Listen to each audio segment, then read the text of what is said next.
अतुल सुभाष के मैटर में खुलासा ये हुआ है कि फैमिली अभी चिंतित है उस बच्चे के लिए जो उनके पास अभी नहीं है। उस बच्चे को इस्तेमाल करके उनकी वाइफ ने सालों एक्सटॉर्ट किया उनसे मनी। अब जब बारी आई अतुल सुभाष बेचारा मर गया तो उसके बच्चे को छुपा दिया है कहीं पे। आज महिला जिनके चलते ऐसा हुआ वो सलाखों के पीछे रहे आजीवन तक के पीछे, यही उसकी आत्मा उसको तृप्ति मिल जाएगी उसकी आत्मा को। बाकी उनके माँ बाप का तो अभी आज भी मेरी बात हुई है, वो तो आज भी रो रहे हैं कि बच्चा किसी तरह मिल जाए। घर में छोटे सी झगड़े को लेकर के 498 का इस्तेमाल करके एक टूल की तरह यूज किया जाता है, जो बहुत सरकार को जरूरत है इस पे ध्यान देने की और इसमें बदलाव की आवश्यकता है।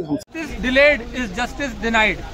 जी हाँ, ये जो कोर्ट है इस कोर्ट का एक अलग महत्व है, भारत के संविधान में एक अलग महत्व है, भारत के न्यायपालिका में एक अलग महत्व है। नमस्कार, मैं हूँ फलक सिंह और आप देखना शुरू कर चुके हैं आगाज एक्सप्रेस। आज हम मौजूद हैं पटना हाईकोर्ट में और यहाँ पर जो मामला जो है अतुल सुभाष का, जो सुसाइड का जो मामला है, एक होनहार व्यक्ति ने अपनी जान दे दी और क्या कुछ कारण है और अब वो जो केस है किस तरफ रुख ले रहा है, तमाम बातों पर आइए हम चर्चा करते हैं, बात करते हैं हाईकोर्ट के वकील से कि क्या कुछ कह रहे हैं और क्या कुछ नजरिया आ रहा है और कहाँ ये केस रुख बदलते हुए जा रहा है। क्या खुलासे हुए हैं? अतुल सुभाष के मैटर में खुलासा ये हुआ है कि फैमिली अभी चिंतित है उस बच्चे के लिए जो उनके पास अभी नहीं है। उस बच्चे को इस्तेमाल करके उनकी वाइफ ने सालों एक्सटॉर्ट किया उनसे मनी। अब जब बारी आई अतुल सुभाष बेचारा मर गया तो उसके बच्चे को छुपा दिया है कहीं पे। आज सुप्रीम कोर्ट में सुनवाई है कि उसके बच्चे का कस्टडी अतुल सुभाष के पेरेंट्स को दिया जाए। तो यही अभी तक का जो मैटर अभी है यही इतना ही है और हम लोग का यही है कि सरकार ऐसा घटिया कानून बंद करे जिसके चलते डेली लोग आत्महत्या कर रहे हैं। और यही आप लोग तो डेली देखते ही होंगे कि लोग कोई ट्रेन से कट के, कोई पंखा से लटक के, कोई जहर खा के, कोई हाथ काट के डेली मर रहा है इस कानून के चलते। कल ही बैंगलोर में एक पुलिस ऑफिसर मर गया ट्रेन से कट के। पुलिस ऑफिसर मर रहा है, सरकारी अधिकारी मर रहा है, आपका जज मर रहा है, वकील सब मर रहे हैं इस कानून के चलते। तो इस कानून को खत्म किया जाए, हमारा यही मांग है बस। 498 ये जो है इसमें बदलाव होना चाहिए कि नहीं, क्योंकि बहुत लोग इस धारे के अनुसार निर्दोष की सजा काट रहे हैं। 498 एक कानून खराब नहीं है, लेकिन इसका दुरुपयोग हो रहा है। इसके चलते एक पुरुष आयोग जरूर बनना चाहिए जो इस पर निगरानी करे कि अगर 498 गलत किसी को तंग करने के लिए फाइल किया गया है तो उस महिला का मतलब सारा संपत्ति कम से कम हड़प लिया जाए, क्योंकि मेन आक्रमण तो इकोनॉमिकली होता है भाई। अतुल सुभाष के मामले में तो मेन जो न्याय जिन पे भगवान की तरह लोग भरोसा करते हैं वो जज साहिबा ही मिले हुए। नहीं, आप लोग ऐसे किसी पे आरोप भी नहीं लगा सकते हैं, लेकिन उसका पहला एक कहना यही है और मरता आदमी झूठ नहीं बोलता है ना। तो साजिश है इसमें। लेकिन जो भी है, अगर जज साहिबा गलत हैं तो उन पर कार्रवाई होनी चाहिए। और ऐसा है कि खुले सबको, जितने वकील हैं सबको नहीं पता है कि पेश कर लेता है पैसा। इंटरनली बहुत कुछ होता है, लेकिन इस पे कोई चेक एंड बैलेंस नहीं है, कोई मैकेनिज्म नहीं है, जो कि बनना चाहिए इस देश में। पुरुष आयोग बनना चाहिए इस देश में। पुरुष पे लगातार जो कानून है वो बायस है और ये बदलाव होना चाहिए कि ये बायस कानून हटना चाहिए, ये हमारी मांग है सारी भाइयों से।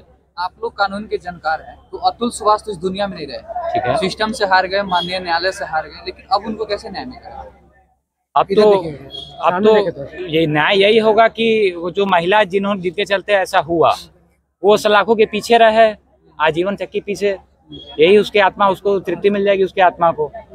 बाकी उनके माँ बाप का तो अभी आज भी मेरी बात हुई है, वो तो आज भी रो रहे हैं कि बच्चा किसी तरह मिल जाए। क्योंकि एक हाल ही में एक घटना थी कि एक महिला अपने बच्चा को टुकड़ा टुकड़ा काट दी, गोवा की घटना है, अपने बच्चा को टुकड़ा टुकड़ा काट दी और इसी तरह का मैटर था। तो बस इनका वही कंसर्न है कि अतुल सुभाष का बच्चा सुरक्षित हो जाए। अतुल सुभाष की जो महिला जी थी उनको चक्की पीछे जीवन भर यही न्याय होगा। बदलाव की आवश्यकता है, क्योंकि जिस तरह से इसका दुरुपयोग किया जा रहा है, सेक्शन 498 का दुरुपयोग घर में छोटे सी झगड़े को लेकर के 498 का इस्तेमाल करके एक टूल की तरह यूज किया जाता है, जो बहुत सरकार को जरूरत है इस पे ध्यान देने की और इसमें बदलाव की आवश्यकता है। हम सरकार से यही मांग करेंगे कि एक कमेटी गठन करे और जांच करे और इसमें बदलाव लाए। जो एलिमनी मनी होता है वो औरतों के थोड़ा सा मदद के लिए बनाया गया है, पर वो अब जान ले रहे हैं पुरुष का, तो इसको कैसे देखते हैं आप?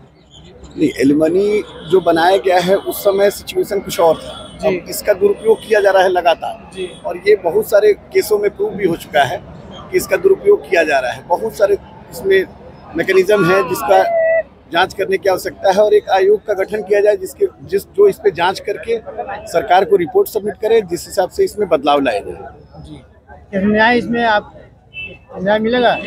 बिल्कुल मिलेगा। अब इसमें जो पीड़ित हस्बैंड था वो अब दुनिया में नहीं रहा, तो अब इसमें जांच होगी, इसमें उनके ऊपर FIR दर्ज किया जाएगा अबेटमेंट का, और उनके खिलाफ जो भी सजा आएगी तो उसके परिवार को न्याय मिलेगा।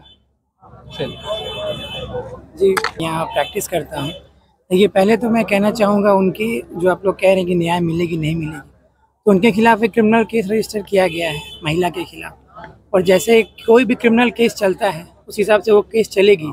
उनकी जीत होगी तो उनको मिलेगी। और जितने भी एलिगेशंस अतुल सुभाष जी ने लगाए थे या जज को लेके, वो सब पे कार्रवाई हो रही है।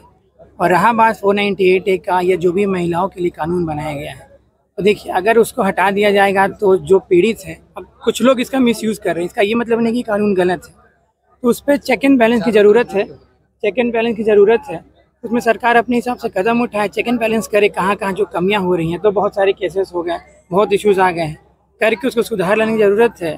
उससे देखिए, क्योंकि रिक्वायरमेंट तो है, बहुत इशू हो रहे हैं गांव समाज में, पढ़े लिखों के साथ जब इशू हो रहा है, महिलाओं के साथ, उनके साथ भी वो हो रहा है, तो चेक बैलेंस करके और कानून में बस रिफॉर्म लाए तो सब चीज़। अच्छा, एक सबसे बड़ा सवाल ये उठ रहा है कि जज साहब बोले कि 5 लाख दो और हम सेटलमेंट करा दें। अब देखिए, ये अब अतुल सुभाष जी को इधर भी देखिए। हाँ, देखिए, ये उन्होंने कहा, ठीक है, उन्होंने कहा है, ये बात कितना सच है। अब ऐसा है कि उनके जज खुद मांगा गया, या कोई थर्ड पार्टी ऐसे ही कह दिया कि जज साहब ले रहे हैं, जज साहब मांग रहे हैं? एविडेंस सारा कुछ पेश है, जो 24 पन्ना की सोसाइटी, वो हमने भी देखा है। वही मैंने कह रहा है कि देखिए, जज साहब खुद मांगे ऐसा कहीं नहीं है।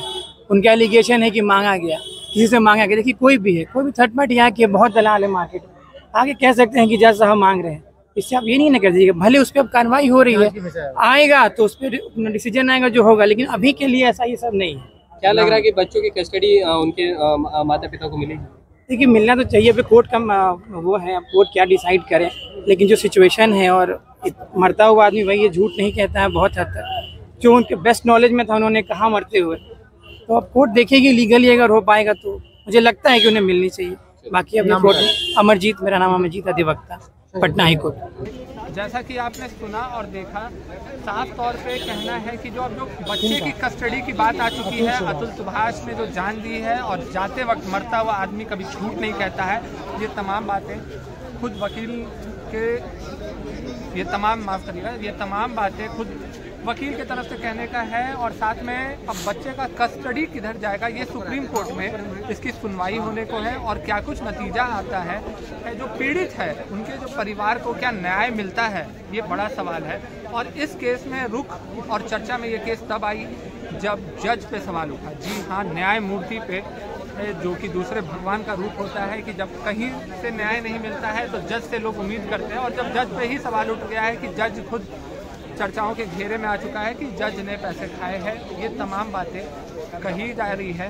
पर अब सवाल आ रहा है कि बच्चे का कस्टडी किसके हाथ में जाएगा? क्या पीड़ित के माता पिता जो है उन्हें बच्चे की कस्टडी मिलेगी, जो कि अतुल सुभाष की आखिरी ख्वाहिश थी, क्या वो पूरी होगी? ये तमाम खबरों के लिए जुड़े रहे हमारे साथ, देखते रहे आगाज़ एक्सप्रेस। धन्यवाद।